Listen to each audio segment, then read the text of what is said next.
Fala pessoal, eu tô estudando antropologia filosófica agora e sabia que a antropologia surgiu como uma ciência exótica no período das grandes navegações para estudar os povos que seriam colonizados, e daí surgiram esses antropólogos que iam fazer essa pesquisa de campo nessas sociedades para entender melhor os mitos delas, como que elas se estruturavam como uma sociedade, né? Os indígenas da América Central, da América do Sul, da América do Norte, os povos africanos.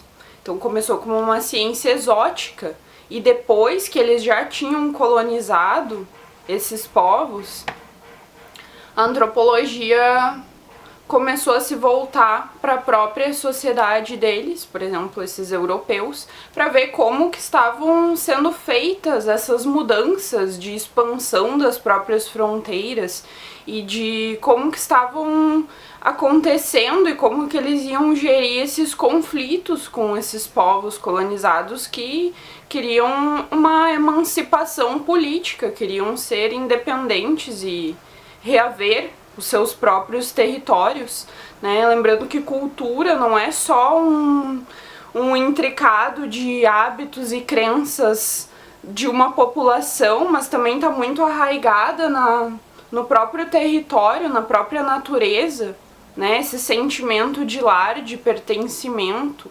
E muitos dos mitos e lendas também passam naquele cenário ali daqueles povos. Daí depois ainda dessa grande navegação, das colônias, a gente teve com a Revolução Industrial uma migração muito grande do povo do campo para a cidade, para trabalhar na cidade. E aí esses camponeses que antes produziam a maior parte da sua alimentação, tinham uma agricultura de subsistência, não compravam muitas coisas fora da propriedade porque eles mesmos produziam. Essas pessoas que migraram para a cidade para trabalhar nas indústrias, elas começaram a ter que comprar tudo. E aí elas ficaram com cada vez menos tempo para ficar em casa, para produzir o seu próprio alimento, porque tinham jornadas de 12 horas ou mais nas fábricas. E aí mulheres começaram a trabalhar, crianças começaram a trabalhar. E daí começou a surgir esse grande senso de sindicalismo, de que teria de haver leis para gerenciar esse trabalho, para proteger o trabalhador, para ter direito a férias, ter direito a horas de descanso e por aí vai. E aí surgiu então a classe média desses trabalhadores, a classe popular, que tinha ainda menos direitos, né? Foi havendo essa diferenciação das classes. E aí a classe popular, eu vou ler aqui uma parte que fala no livro que eu tô lendo, eu vou deixar no texto, na legenda desse vídeo. O individualismo como um valor central da classe média urbana, ao contrário das camadas populares, que em diferentes estudos revelaram como traço a valorização dos laços de comunidade e ajuda mútua. Então a gente vê que esses trabalhadores da classe média tinham muito mais esse senso de individualismo do que de pertencimento a um grupo, que nem tinha as classes populares, por exemplo, da periferia, né? E aí a gente tá falando numa camada de sociedade já inserida nesse mercado, né? As sociedades assim indígenas já eram um outro processo. Daí vem a parte da tentativa de aculturação, de apagamento da cultura indígena, da crença e hábitos deles para impor uma evangelização, né, um catolicismo. E aí ainda sobre essas classes populares, né, periféricas, pessoas com menor poder aquisitivo, diz assim: o interesse sobre as classes populares se resumia à questão da exploração da mão de obra. Era como se esses indivíduos estivessem programados apenas para o trabalho e incapacitados para o prazer, sendo que o lazer, como alvo de análise, era tratado apenas como fonte de alienação.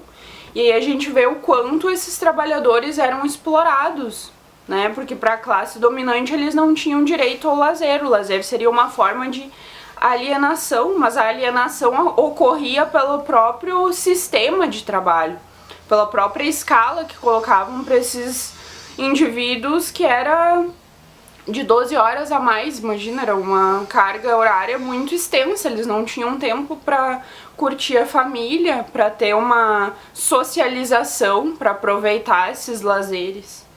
Ao olhar para a classe social de modo a restituir ela da própria humanidade, considerando os indivíduos dignos de lazer como expressão e liberação criativas, conseguimos ver além das estatísticas de produtividade da mão de obra. O lazer não é alienação. A rotina na escala 6:1 é o resultado da alienação, feita por uma elite que destitui os trabalhadores de tempo de qualidade, sugando a energia vital em nome do lucro de poucos, mantendo e aumentando a passos largos a desigualdade social.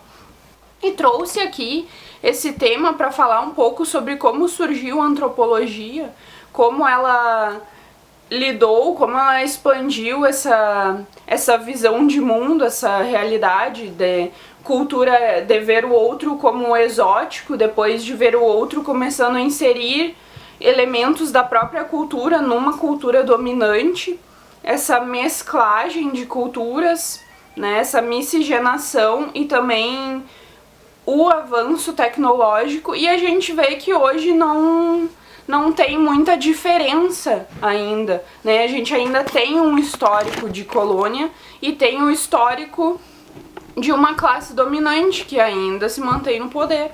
E vim aqui só fazer esse paralelo, falar um pouco sobre como surgiu a antropologia e como essa realidade que a gente vê não é muito diferente daquela de ciclos atrás, né? A roda continua girando e as engrenagens ainda precisam de mudanças para haver um sistema mais igualitário, mais horizontal entre nós, com maiores possibilidades para todos. E vamos agora aos escritos de 20 e 53 de ontem, dia 10 de fevereiro. Como saber se estou agindo corretamente? Basta ver se estou comprometida comigo mesma, me direcionando em direção ao conhecimento, que é luz. Quanto mais pauto as ações no amor, mais fortaleço o meu vínculo com o divino. Quanto mais exercito a gratidão e o contentamento pelo momento presente, amando o todo da criação, mais me sinto divinamente movida e recompensada. Quando tendo a mim mesma, conhecendo e lidando com minhas facetas sombrias, sem tabus ou preconceitos, mais livre me torno. Quanto mais valido e amo todas as partes de mim incondicionalmente, mais amo meus semelhantes e o coletivo, iluminando essas facetas sombrias neles também, para que sejam trazidas à luz e sejam nomeadas, reconhecidas, e que toda a ilusão que havia antes ao redor delas sejam despedaçadas e estilhaçadas pela luz da fonte, e sejam atingidas pelo raio da intervenção divina, pondo a torre às chamas, às ruínas, reduzindo-as até a rocha primordial, reconhecendo todos, naquele instante que testemunhavam essa cena, em suas mentes superiores e contemplativas, o ato da destruição, libertação e renascimento.